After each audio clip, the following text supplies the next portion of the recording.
আমার ভাইয়ের মেয়ে ব্যান্ড পার্টি করে বিয়ে দিয়েছে, আর আমার মেয়ের বিয়ে তো আমি গরিব হওয়ার কারণে এরকম গুনাহের অনুষ্ঠান করতে পারিনি, এই জন্য লজ্জা লাগছে।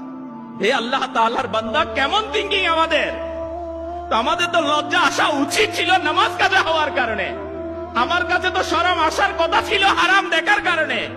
কিন্তু বান্দা বর্তমান সময়ে লজ্জা আসছে কোথায়? গুনাহ করতে না পারার কারণে।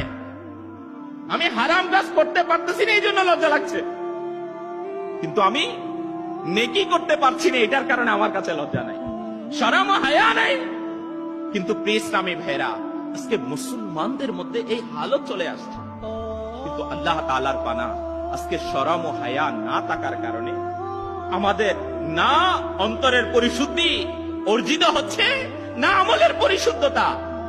শরম ও হায়া না থাকার কারণে না আমরা আল্লাহ তাবারাকা ওয়া তাআলা আযজা ওয়া জাল্লার ফরমাবরদার হতে পারছি, না মুসলমানদের আদব। প্রিয় ইসলামী ভাইরা, একটু বুঝি, প্রিয় ইসলামী ভাইরা, শরম ও হায়া যদি কোনো মুসলমানের কাছে থাকে, সে কখনো আল্লাহ তাআলার নাফরমানি করতে পারে না। আপনি বলবেন, হুজুর, শরম ও হায়া থাকলে কি নাফরমানি করা যায় না? হ্যাঁ প্রিয় ইসলামী ভাইরা, যাদের কাছে শরম ও হায়া ছিল তারা কেমন উত্তম ছিল, তারা কেমন মর্যাদা